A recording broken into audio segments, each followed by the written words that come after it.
Hey everybody, it's Mark Pattison. I'm back again with another great episode of Finding Your Summit, all about people overcoming adversity and finding their way. Before I get into today's rock star guest, I want to make sure I draw attention to my website. There's a lot of cool things going on there. Number one, I've got over 275 podcasts of amazing people doing incredible things, which we're going to talk to also another one of those people today.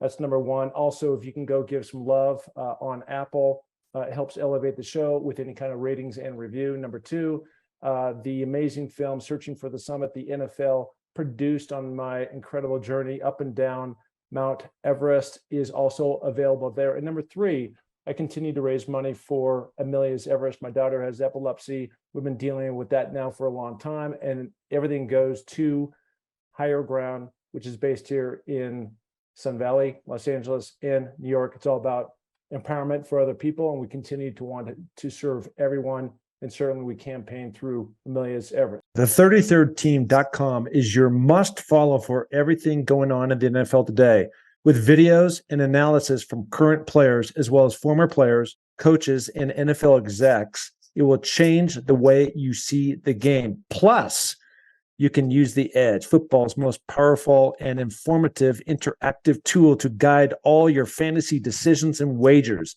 And it's 100% free. Find them online at the33rdteam.com.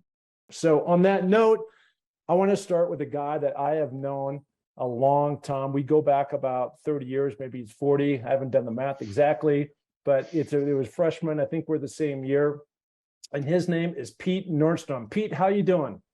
Mark, I'm doing great. I am so happy to be invited to be on your show. It's been a little while since I've seen you, so it's fun to connect again.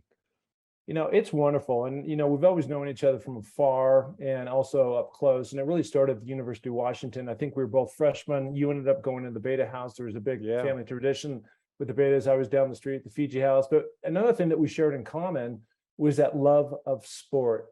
You were playing on the basketball team. I played on the football team, and you know there was varying success on both ends. And it's just, I think so much of that, and with the coaching and the mentorship, it just meant so much in terms of who we are today, in terms of the path, the goals, achievement, those things that really set kind of the tone to where we sit today. Yeah, well, first of all, for you to create any kind of similarity between the success of your collegiate sports life and mine is that's flattering to me, but it's not true. I mean, you were a much more successful guy. As you recall, in those days, the Huskies had a JV basketball program, which was essentially where all the walk-ons went, and so that's where I resided. You were a scholarship guy making stuff happen. So it was a little bit of a different story, but I will say, for me, it was really a great part of my life being attached to that and being part of that, because even at the end of the day, there was still only, I don't know, less than 30 guys on the whole campus playing basketball there at Washington. And even though I toiled in obscurity a little bit, that was really never my end game, was to be a star or something. I was really thrilled to be a part of it. And I look back on that time super fondly. Well, yeah, and you know, look, I'm not measuring my comment based on success and me going into the NFL and you not going to the NBA or playing varsity. It really wasn't about that. I think it was really, again, going back to the lessons learned in life. And the thing is that you had to show up. I had to show up every day. We were accountable in terms of being in the weight room. We were accountable in terms of doing, you know, a certain amount in school.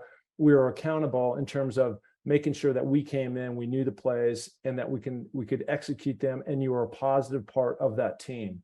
And I think that's what separates so many. I've got so many wonderful friends that played on the football team, the University of Washington Husky football team. And as you know, in those days, we were super successful.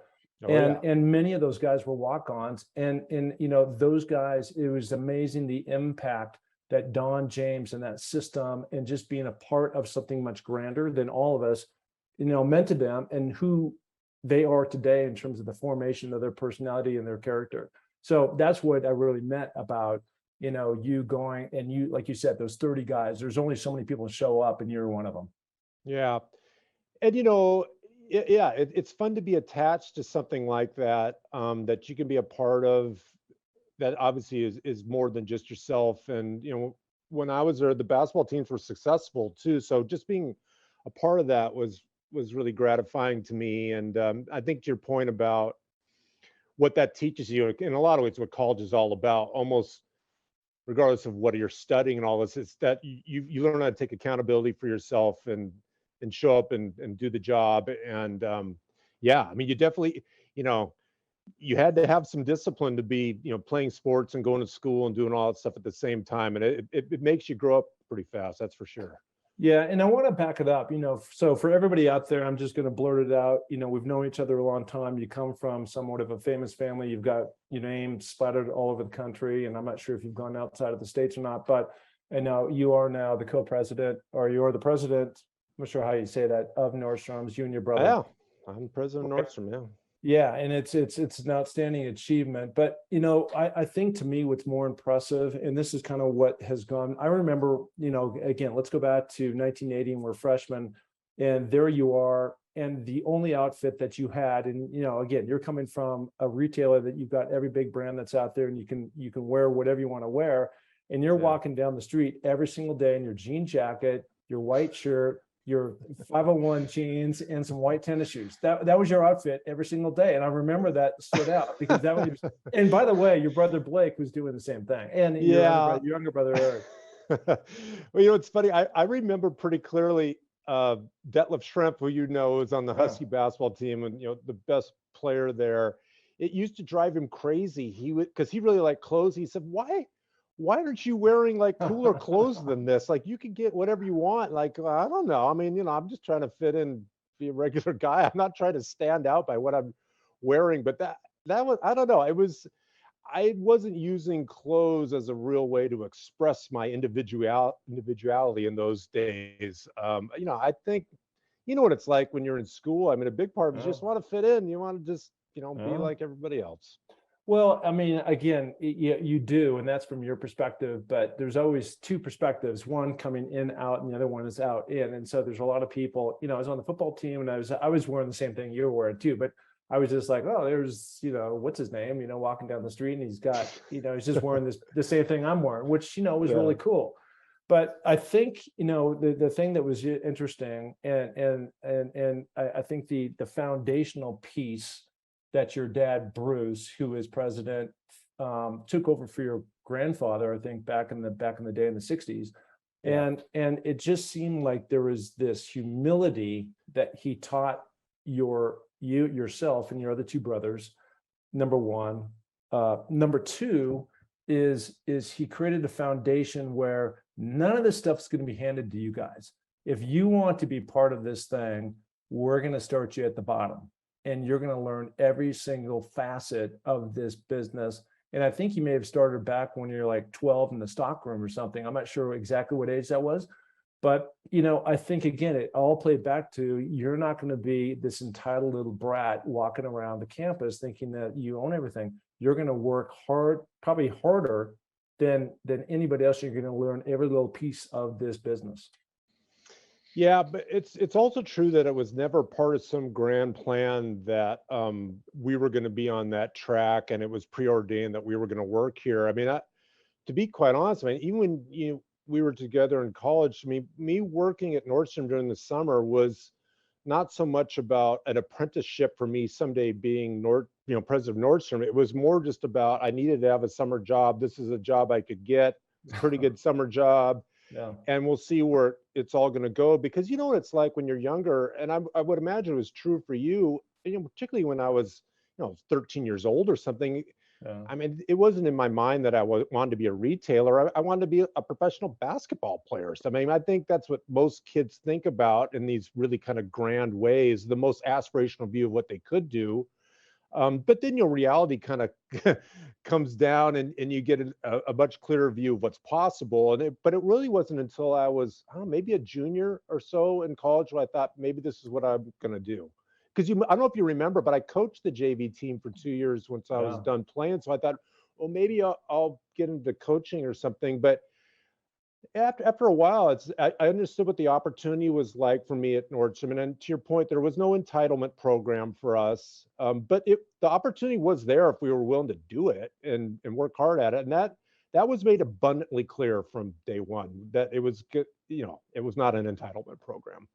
Yeah, and I think that really runs through because there's a number of brothers, going back. There's your grandfather, and then when you get into your dad, he's got some different brothers, and at that level, at that time, back in the '60s, there's several brothers that are in there, and then each one has kids. So now you've got all these, you've got a bunch of cousins on your end that Yeah. like who's going to run what and do this and do that. I'm buddies with Dan Nordstrom, and I know he was with .com for a while and helped start that, but Yeah. it's just like, at the end of the day, it seemed like the most natural fit from the trajectory was going to be your older brother Blake, yourself, and your younger brother Eric. By the way, we were on the same basketball team when I was living up in Seattle with all the guys, Muscatel and Drew. Yeah, Yeah, that's right. but anyways, it just seemed like that was going to be the right piece to the puzzle to take you guys to the next level after going public in 1971, and then you guys coming in the 2000s and really taking the helm to the next level. Yeah, well, I mean, as I think there were more of us in those early days. There were 6 of us in our generation that were working here, all of a pretty similar age. You mentioned my cousin Dan and his brother Bill, and like here we were doing our thing, and we worked in a parallel track for several years. And then to your point, when it got into like 2000, then it diverged a little bit, and I think people had a real sense of what they wanted to do and accomplish individually, and maybe in some regards, Eric and Blake, myself were the last ones standing in our generation. I don't know, but everyone else kind of made their own decisions, and we just, we stuck with it, and then got the opportunity to lead the company, and it's been really an amazing ride. It's hard for me to believe, that how long ago that was, but I mean, it's literally been about 25 years where we've been in at a top leadership position in the company to some degree. Yeah, so let's talk about that for a minute. So another guy that I remember from college, he was a couple years older than me, and good buddies with Bob Schwartz, was your older brother Blake, and in the first thing I want to just address what happened in 2019. He tragically, I think he was 58, 59 years old, passes away, just like out of the blue, right? Insane. And it kind of like this thing was diagnosed and wasn't feeling all that great, flies back from a family trip. And then like within a week, he was gone. And the shock, and I remember I was living in Sun Valley at the time, and I remember that the memorial, it was so grand that they actually, I think, had it in the pavilion, which is the Husky Pavilion up on the University of Washington. And, again, the name of the show is called Finding Your Summit, all about people overcoming adversity and finding their way. And finding your summit is very metaphorical, as you mentioned, at the beginning of the show. And so to have somebody, because I know you guys had lunch every day together. I mean, not literally every day together, but when you guys were all in the same building, you'd be there. You guys were all tight. You're all 3 running in a high leadership position. Your brother was the CEO, and then he passes away. I mean, how did you deal with that? Yeah, that was rough. I mean, just obviously on a personal level, and it's not unique. I mean, we get to our age and everyone's had these kind of issues. No one's immune from loss, but yeah, that was really rough. And obviously on that personal level it was, but just in the way that we work, because the 3 of us, while we had our different responsibilities here, we were essentially equals and peers and operated as a team, which can be a difficult situation, to operate as equals in a team, but it worked for us because we're brothers and we trusted each other, and we weren't really in competition with each other. So that, and everyone, and I think we all recognized we brought something different to the party. And as a collection of the 3 of us, we were stronger and better than any one of us individually. And so we never took that for granted, and it worked well. And so, yeah, I mean, when you remove one of the legs of a 3-legged stool, I mean, it makes it a lot different. And so I mean, even to this day, it feels like we're still trying to get used to what that's all about. And, in so many ways, I really miss him. But, the thing I would say about it, as much as I really enjoyed working with him and stuff, I mean, above all else, he was a great brother, and I miss him more as a brother than anything else. Yeah, that makes a lot of sense. And I want to just share just a quick anecdote that happened. So I'm in Sun Valley, and this is literally in like 2 months before he passed, and he's walking down the street, and Sun Valley is very small. We're a town of 4,500 people, right? And it was kind of just during an odd time of the year. We call it slack season, and he's walking down the street going into this kind of famous bar that we have. It's a restaurant bar called the Pioneer. Everybody calls it the Pio. Yeah. Yeah. And as he's approaching and I'm exiting, and I think I had some to-go food or something, and hey Mark, hey Blake, how you doing? Great, great, great. And so I said, hey, I just really quickly, my daughter Claudette, who's now 26, at the time, this is probably whenever it was, 2019. And I go, she's looking for some independent, whatever, some thing that was connected to Nordstroms. I can't even remember what it was, but she was hoping that she could get an opportunity to be connected in that in some way. And he goes, well, I'll tell you what, send me an email next week, and I'll do what I can for you. I go, great. So I follow up. And he didn't have to pay attention to number one, me, and certainly not my daughter. And this was so insignificant in terms of the big picture of doing anything for this person, my daughter, coming out of USC, right? It just, and I can only imagine the head of a public company of Nordstroms, and yet here he is helping my daughter, and he did help her, and he got her that job, and he had the people, whoever, connect with her, and it all worked out. And it was something that lasted for 12 months or whatever, but it was like a random act of kindness, that so insignificant, but at the same time, it was super significant for her and her life and the trajectory that she was going on. And so I just wanted to share that with you really quickly, because it meant so much to her, especially what happened 3 months later. It's just like, I can't believe, he actually did that for somebody when he really didn't have to. And I wouldn't have thought twice about it at the same time. Yeah. Well, I don't know how well you knew Blake. I'm certain you knew him probably best through a lot of the other people you knew very well. And you mentioned that a little bit, but what you said there doesn't surprise me at all. And it's been remarkable the amount of people that have had some kind of story about him that's been revealed since he passed away. And so it's horrible when someone you love passes away, but what's been really amazing are all these stories that come from a very sincere and authentic place, describing a version of what basically you said is like, he really kind of extended himself in a way that was more than I maybe would have expected. And I was super appreciative of that, and seems like a nice guy. So I mean, I'm telling you, I heard from people he went to grade school with. I heard from customers. I heard from, you name it, from all kinds of people that had their own story, and in their own way, they had a connection with Blake. And it was what he was just so remarkably good at, was finding a way to have a personal connection with people that made people feel good. And it wasn't a gimmick, and it wasn't a show. It came from a very authentic place. Again, so it doesn't surprise me at all what you said he did, because he did that all the time, and he loved that stuff. And I think he loved being of service. And one of the things that we did when he died was we actually created a new stated value of our company, and that's to extend yourself, because that was his whole thing. And he used to talk about that, to extend yourself. And it fits so much, I think, with the culture of what our company aspires to be. And that's, if we're doing our job right, we extend ourselves to customers, we extend ourselves to each other. And as a result, you get the best of what people have to offer, and it makes for a successful business. And so we've embraced that as a culture, as a remembrance for him. But it's amazing just that, this is just another example how it plays out in real life all the time.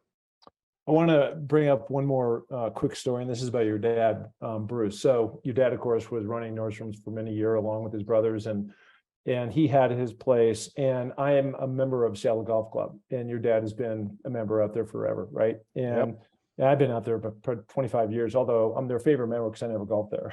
Well, I say it all the time. I'm a member too. I think I'm member of the year because I never golfed there either. Yeah. So you and I should go out and golf sometime. Yeah, right? We should. They would freak out if they saw us there, I'm sure. Well, yeah, they'd ask for a number and everything else. But it's something, a little factoid that you don't know, is my dad was a beta that had joined down at Oregon State. And my dad passed away about 7-8 years ago of a massive stroke. It was awful. But But your dad used to, well, so let me continue with that. So my dad, for a quarter or two, had come up to the University of Washington to take some classes for some reason and needed a place to live. And so he ended up rooming with your dad at the Beta House. True, Really? true story. Wow. I've never Didn't know shared that. this with you. Yeah. And so here's the cool thing. Every single time, again, your dad didn't need to talk to me, not at all. But every single time we ran into him, I ran into him at Seattle Golf Club when I was living in Seattle. He would say, Mark, please tell your dad I said hi. And by the way, he's probably one of my favorite guys I've ever been around. Always happy, thinking about somebody else, just all the things that you want to hear about your dad. And Right. your dad said that to me, and just have that presence of mind to offer that compliment about my dad who's since passed. Yeah.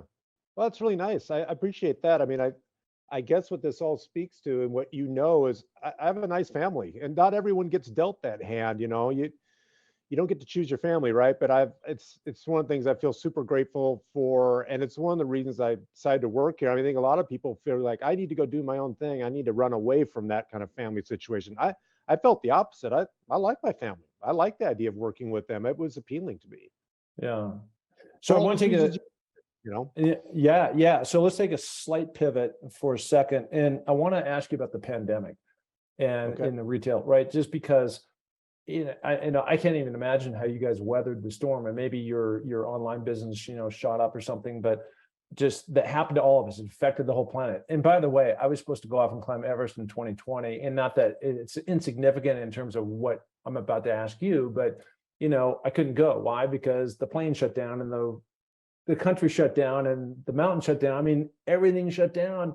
And here you are running this huge retailing company. And now it's just like, what are the rules? What are the new rules of the game? And I know it's kind of shifting back now, but at the time, like it seemed like every single day was exponentially worse starting in March of 2020. And, people would die. We didn't have a vaccine. You can't go out and restaurants are shutting. So how did you guys handle that? Huh.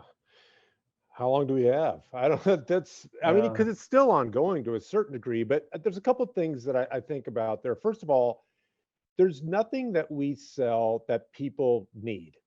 We sell things people want. And so when you get into an existential kind of time like a pandemic and stuff, it makes what we do just not top of mind for people. And so while there were a lot of retailers that did well during the pandemic, they were more kind of what you would call as essential retailers. And we weren't one of those people. Everything that we carry is elective. And if you think Yeah. about it, most of what we sell, or a lot of what people think about for us, is I love Nordstrom for a moment that matters, a high stakes occasion. I'm going to a wedding, I'm getting married, I'm got a Yeah. job interview, I'm going on a date or whatever. And when you remove all those social kind of events for people, you can only imagine that put a big damper on what it is that we do. And we still sold a lot of stuff because, we sell casual clothes and what have you. But I mean, we didn't sell enough casual clothes to make up for all the other business we weren't doing. So immediately we got thrust into just an existential crisis of, I mean, the stores were closed. We're doing a lot less business. We've got 70,000 employees. We're a public company. We got to make money here, and we had to lay off a lot of people. I mean, it was rough. I mean, the only thing that wasn't that tough about it is you weren't left with a lot of choices. We had to make hard decisions. It wasn't like, oh, Mm. I don't know what to do. I mean, and I'm sure you've had your own experience with that too. When it's really on the line, it brings a lot of clarity and you have to make a decision. So Mm. that we did that. And I think we made good decisions to survive through those tough times. But I think what's still ongoing is that just everything about our industry and our business is hard. And part of that's because we're in a retail business that's going through a lot of transformation with the way the internet has to do with it. We do a big online business and all that, but just the whole way that retailers and customers all interact is really evolved and changed quite a bit. And so just the tactical way that we do our job is so much different than even what my dad's generation did. So from that point of view, it's been interesting academically because it's been different and it's been challenging, and it requires creativity and innovation and collaboration and all kinds of fun stuff. But on the flip side is, man, we sure could have picked something easier to do. It's not very easy. But here No, we are, we yeah. just keep battling along, doing our thing. Well, you weathered it, and the gal I'm with, I've been with her for quite some time, and she started her career down in Nordstrom's at the South Coast Plaza in California. Is that right? And yeah, and Wow. so in the cosmetics or something. And I was telling her that we were going to talk, and she was just saying, the thing that was so awesome and incredible about Nordstrom still today, and that particular location is amazing, is just the experience that you get when you walk in, with your restaurant and customer service. So like you said, when the pandemic hits, all of a sudden that experience, for everything you do, when we all had to stay home, it goes out the window. So how do you Yeah. replace that? And that's what you guys have had to weather through, and where you sit today. Yeah. So It's been really interesting, and the effects in a macro point of view are still there, and they're not necessarily pandemic related, but it's just how, I mean, like global supply chain things were impacted, and things that we would really take for granted in our business, the logistics of our business. It became really a strategic lever and such a critical element in being able to execute the business, particularly if you feel like stores are closed and you're 100% reliant on the online business. Like, man, we've learned a ton. So I mean, I guess the silver lining of all of that is, having gone through a lot of challenges, we've learned a lot, and I think it sets us up well for the future. I hope that's the case. yeah, no, I think you guys have weathered, and at the end of the day, the experience is still there. So kudos to that. And for everybody in the world, trying to get back, it's weird to be isolated, especially when you're a social person. And now we were just talking about the University of Washington Huskies played tonight against Oregon State, and when the stadiums were empty, and now fans are coming back, and so there's Yeah. there's a lot of carryover on that. I want to take another pivot. My daughter Amelia, as I talked about at the opening of the show, has epilepsy. She's had daily seizures since she was 8. She's 24 now. You can imagine that. We in the past year and a half, she's got things a little bit more under control, and so that has been a huge win. But I want to turn that to the experience that you had, because what came out of it for me is I had to dig in and dig in and dig in and learn more about it, and the reasons and the whys and everything else, which led to the Epilepsy Foundation, which led to us raising a whole lot of money, and the NFL throwing money in and doing all kinds of stuff and creating this campaign. Your son was born with a heart condition, and I watched this very touching video with you and your wife, and you're just disgusted. I mean, I saw your son. I mean, it's just like, it would like, it almost brought me to tears just seeing 40 tubes in him, and he's 3 months old or whatever he was. What Yeah. was that like? I mean, like, you're never thinking that way, and all of a sudden again, we were talking about Blake a few minutes ago, but now we're talking about your son, and especially so helpless because he was so small and he's got this heart condition. Yeah. Well, I mean, I don't need to tell you. I mean, you're living through your own version of that stuff, with your kid, and that brings things, priorities, and into sharp and clear focus when it's your kid. And for us, I mean, no one expects to have that doctor's visit when your wife's pregnant and we're going to go to listen to the heartbeat, and it's an exciting time. And when they tell you, like, I think there's a problem, you know, that that's a whole new reality, and just everything really shifted in that moment, and trying to figure out, you know, my wife's health and going through this pregnancy. Is our kid going to make it? What does this mean? When he's born, like, what needs to happen? And I guess at the end of it, what I would say is just, we're super grateful that Seattle Children's Hospital, which you know a lot about, Mm-hmm. is such a great community asset. And if not for them, and the amazing work they do, I mean, our son literally wouldn't have survived. And so, to have open heart surgery when you're 3 months old, I mean, that's a risky proposition. And what you didn't mention is that heart condition is symptomatic of a broader issue that he experienced, and he has a genetic disorder called 22q, which has a partial deletion of the 22nd chromosome.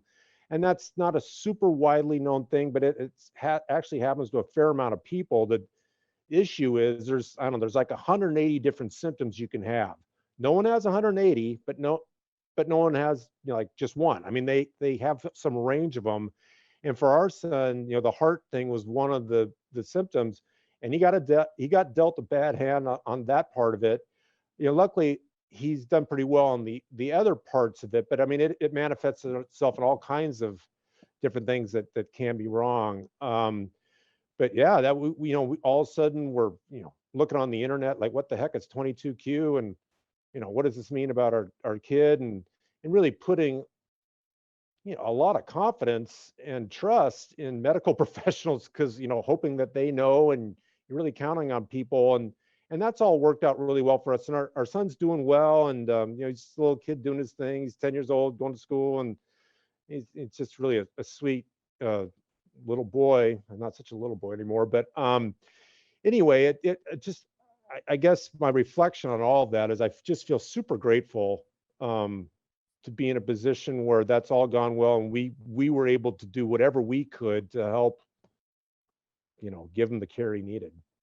Well, that brings up another point. I think it's a related point. So great news on your son, but what you discovered through this is the uncompensated care, I think. And I don't know if you've done something about that, or is just a realization of, you happen to be in the position, you and your wife are in a position where your son needed immediate medical attention, and you could service that and pay your bills. And there's other people out there that aren't as fortunate as Pete Nordstrom is. And so they struggle with, they've got this as serious condition, but they can't pay for the bills. And so how do you go about that? Is there something more to that story? It's just, or that's just a fact. Well, I think it was one of the things that we noticed. We were actually talking about this yesterday, is our son spent, I think in the first 4 months of his life, he spent 6 weeks or more at Seattle Children's Hospital. More than that, quite a bit. And, a lot of that time he was in intensive care and all that stuff. And, you go there every day and you're visiting your son, and you start seeing you're noticing the other families around there, and, you're not in this by yourself, and there's a lot of other families going through their own thing too. And the thing that we noticed was, regardless of means, the hospital was taking great care of all these people. We knew we were going to get well treated. I mean, to your point, we can afford it. We're affluent, we're privileged in all these ways. I mean, even like when you go into the day surgery part of Children's Hospital, my mom's picture's hanging on the wall there. My mom was a volunteer at Children's Hospital, and they named that thing after her. So I mean, people know who we are. They're inclined to want to take care of us. That was all great, and we got wonderful care. Forever grateful for that. But when we saw the community asset of what this place is, people, regardless of means, are going to come in, and they don't turn any kid away, even if the parents can't afford it. So as a result of that, they need to raise money for this uncompensated care fund, because, as you know, these medical treatments are not cheap. And it's devastating to families. It's hard enough to go through the emotional drama and strain of having your kid be sick, but I mean, to actually have then the other part of it is creating a big economic peril for all kinds of families, is really rough. And so we said, when we were gotten through that, says we want to do something to help pay it forward there, and to I just help Seattle Children's Hospital continue to do the good work they do. And so we created a charitable event that donates directly to the uncompensated care fund. And my wife and I underwrite the thing 100%. So any ticket that anyone buys to our event, and any money we get from a sponsor, and any money that comes in for anything really that's caused, 100% of it goes to the uncompensated care fund at Seattle Children's Hospital. And I'm really proud to say, after 10 years of doing this, we've raised $28 million there for that. And look, a lot of that's because I have a super generous and nice family that's contributed a lot of money to that. But we've also hosted an annual event where we bring in different bands and stuff to perform, and people buy tickets to that, and we have a raise the paddle thing, and it's been really great. And I know the hospital appreciates it, and it makes us feel good that we can do something. And just to know that you're helping another family in need is really an awesome feeling. Yeah, I mean, this gets into the unintended I don't know what the word is, but it's just that, like you're going because you've got this mission critical crisis with your son, and what comes out of it is raising $28 million, and helping all these other people, because, and that again falls into this whole theme of overcoming adversity and finding your way. Sometimes it's not your adversity, although indirectly it is, but then, how you can turn around and help the next person in line. And that's kind of what you're talking about that's happened. Yeah. Let's talk about something that's fun. And that is, and I remember going way back, I think I saw you first down in Madison Park playing. I think I know where you're going with the retailers. Yeah. I can. I'm spacing right now on the name of that bar, but you used it was to play the attic quite a bit. in Madison the Park. Attic. And you guys were great. And you was just like, if I were to close my eyes and picture Pete Nordstrom, like there's a lot of things I can picture you at sporting events, you playing basketball, you doing your Nordstrom's thing, but I think you played bass, in this band, and you guys were damn good. And then here's the best part about it. I think you still have continued with the same band with, I don't know if it's the same guys, and it's kind of gone from the retailers. I don't know if Stag is your new band, but Stag is my current band. Yes, that's correct. Yeah. And so tell me more about that. Like, what's your love of music? And a lot of people, creative differences, or you just burn out, you don't want to do it, and but you've kept with that all these years. Yeah. Well, yeah, it's been a really joyful part of my life and something I really enjoy. And a lot of it has really nothing to do with work or anything else. It's got its own creative part to it. And it's just nice to be able to really sink your teeth into something that's different and that brings you a lot of personal satisfaction. But, it's funny, you mentioned the music thing, the fact that I'm able to still do it, and really enjoy it.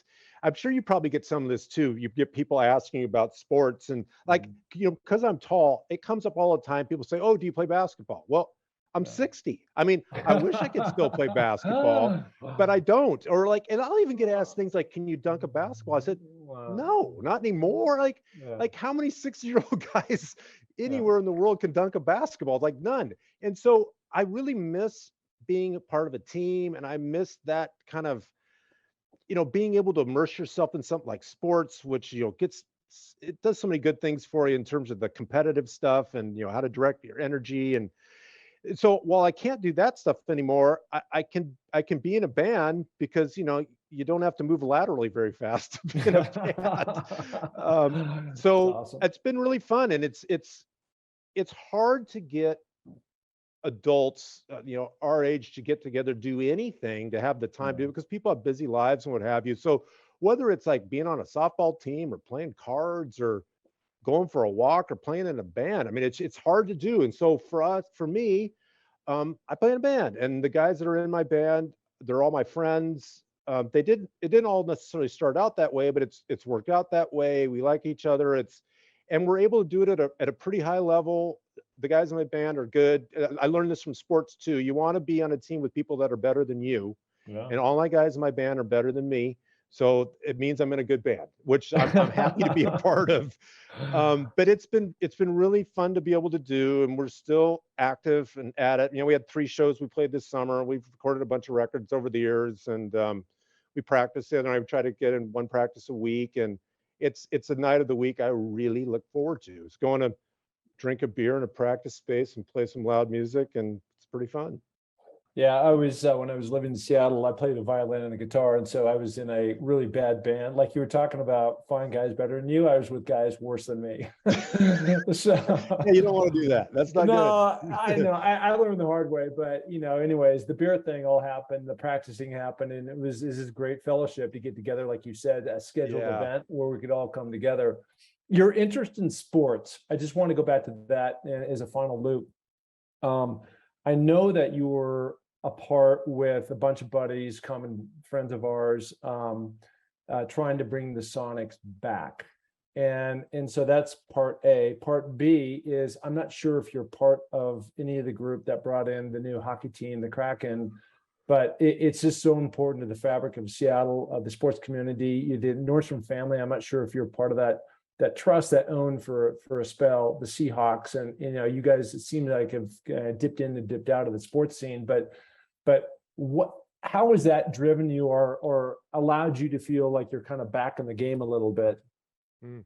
Yeah, I love sports. And as you mentioned, my dad's generation were as a group of, as a family, were the majority owners of the Seahawks when they were founded and came to town. And they owned that team for, I don't know, it was like 15 years until they sold it.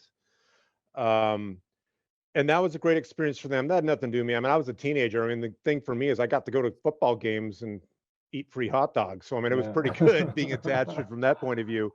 But I had nothing to do with that, other than just kind of be a fan and get to tag along a little bit. But yeah, I was a part owner. I was a minority owner of the Sonics when Howard Schultz was the owner, Yeah. and which is going to probably make some people mad because, as people from Seattle know, our ownership group is the group that sold the team to Clay Bennett, and so the team ended up moving to Oklahoma City. And it's a super regrettable chapter in my life, and I think I could speak for. You know, our ownership group was kind of crazy. It was like 59 people. I mean, Yeah. Howard was the leader of it, but there were a lot of minority owners, and I must tell you, I owned, I think, the smallest percentage of anybody, but I got to be on the board. There were like 9 of us on the board, and Howard asked me to be part of it. So I was in the middle of all of that, and you know, at a front row seat for decisions that were made, what have you, and you know, for reasons of, and we can get into it if you want to, but I mean, you know, the vote was cast amongst the 9 of us, and it was a majority vote to sell the team or not. And I can tell you that I was in the minority of voting no. Yeah. It was 4-5. 4 of us voted no, and I was one of them.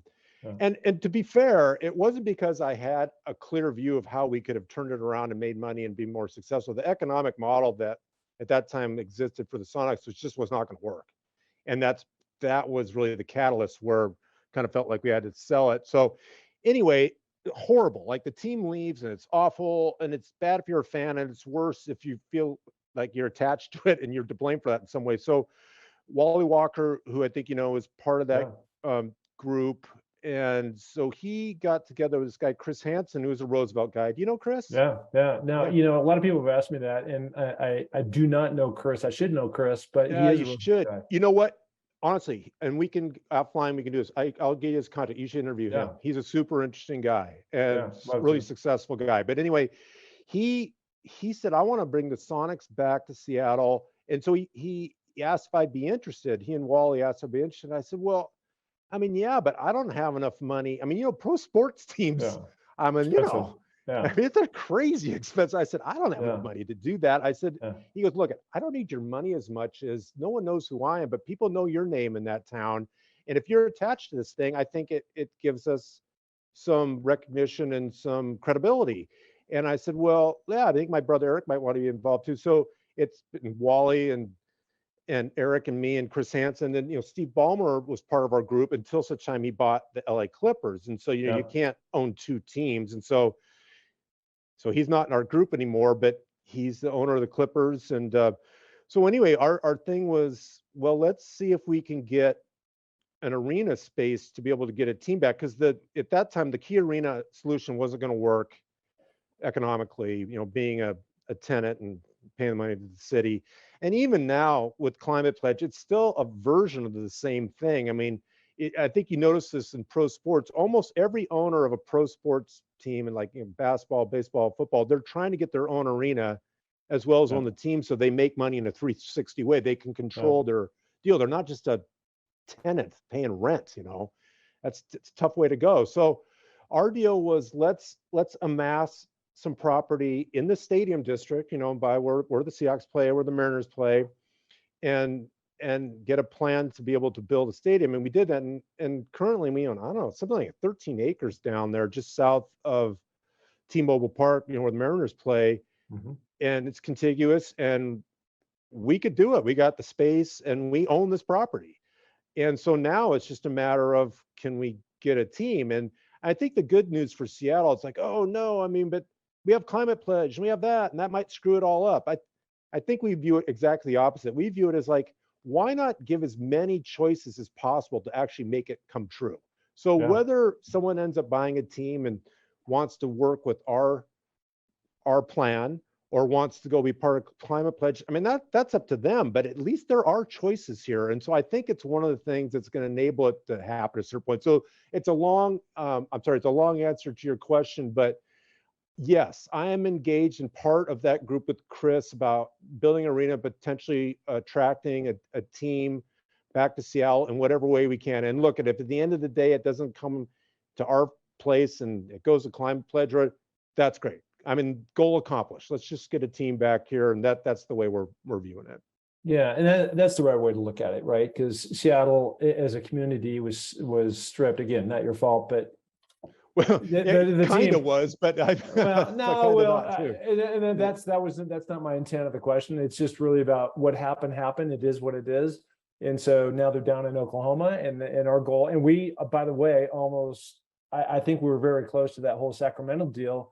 Very close. Yeah, I was part of that, right? With Chris. So, I mean, we made an offer at it, and we thought we had it, but the ownership group had to vote for it. And at the end of the day, I think they were really reluctant to move another team, and a lot of that was the wake that created the Seattle situation. Like, it's just gut wrenching for a city, and it really creates a lot of bad feelings when you move a team out of a city. And so I think the league was super reluctant to move another team, so that worked against us. And if my memory serves me right, old ASU guy and pretty good pro, Kevin Johnson or something, might have been the mayor or something of the town. And Kevin Johnson, he played at Cal, didn't he? Yeah, he played at Cal. No, he played at Cal. Yeah, you're right. And but net he got so bottom line is Seattle needs an NBA. It's a major city. You got 3 of the 4 sports up there now. You need the final wheel, and everything is going to be good. And I think you see it in the right way, with whether it's with your group or up at the Climate Pledge, which is up the street. It's going to be a win if the city can benefit from having a professional basketball team in that area. Yeah, I mean, that's right. I mean, think about, because we're the same age, and think about what a big deal it was when the Sonics won the championship in the late 70s. It was a huge stinking deal. And what sports can do for a community to bring people together, it's really powerful. It's great. And if we could be a catalyst for something like that to happen, that would be great for all concerned. I remember it well, and it's cool for me. I mean, these guys too, but it's cool for me to go back, and I think that might have been 79 when we won the championship. And they had a big parade going downtown. And now, I've become pals with Sigma, and he was the star of the team, and I'm sure a lot of those other guys too. But it was just a fun thing to do. So, listen, I've taken your time, and I appreciate it. But it's so great to get caught up with you again. And again, at the end of the day, I feel like we're freshmen, and I wish we would have had a virtual beer, going back and forth this conversation. And we'll have to do that when I'm in Seattle. We need to have a real beer. I'm game for that. We will do that for sure. And look, I really appreciate you asking me, Mark, and it's great to get reconnected with you. And I want to congratulate you for what you've accomplished and stuff. And I've watched the documentary, and I've learned about your story, and obviously I've known about you because we're friends from afar, what you've accomplished. And I'm proud of you. And I think it's great, what you're doing there, and all that you've accomplished and the success you've had. So congratulations to you. Thank you. I think as 2 60-year-olds, we're trying to accelerate versus slow down. And that's the only way to me to live life. That's right. All right, buddies. Thank you so much, everyone. There he is, the one, the only, the Nordstrom. Thank you. Thanks, Mark.